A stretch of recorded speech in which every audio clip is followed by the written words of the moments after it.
nur in Köln am Rhein, das kann es woanders nicht geben. Drum laden wir euch alle ein zu uns nach Köln am Rhein. Den herrlichen, prächtigen Dom, den uralten, mächtigen Strom, die heiteren Lieder vom Rhein, den köstlichen, funkelnden Wein, dazu die bezauberndsten Frauen. Ja, wo gibt's das alles zu schauen? Das gibt es nur in Köln am Rhein, das kann es woanders nicht geben.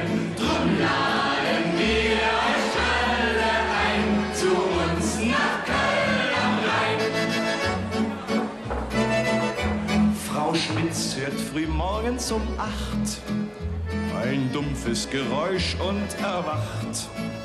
Sie rennt gleich von Neugier erfüllt zur Tür und sieht folgendes Bild. Da liegen, was vorkommen kann, die Brötchen, die Milch und ihr Mann. Das gibt es nur in Köln am Rhein, das kann es woanders nicht geben.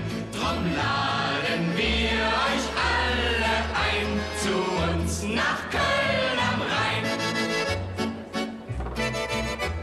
Der Jupp kommt verkatert nach Haus und schimpft seine Frau auch noch aus. Doch sie sagt, bleib ruhig, ich weiß, du brauchst jetzt einen Beutel voll Eis.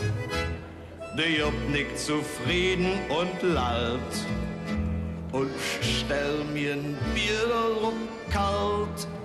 Das gibt es nur in Köln am Rhein, das kann es woanders nicht geben. Drum laden wir euch alle ein zu uns nach Köln.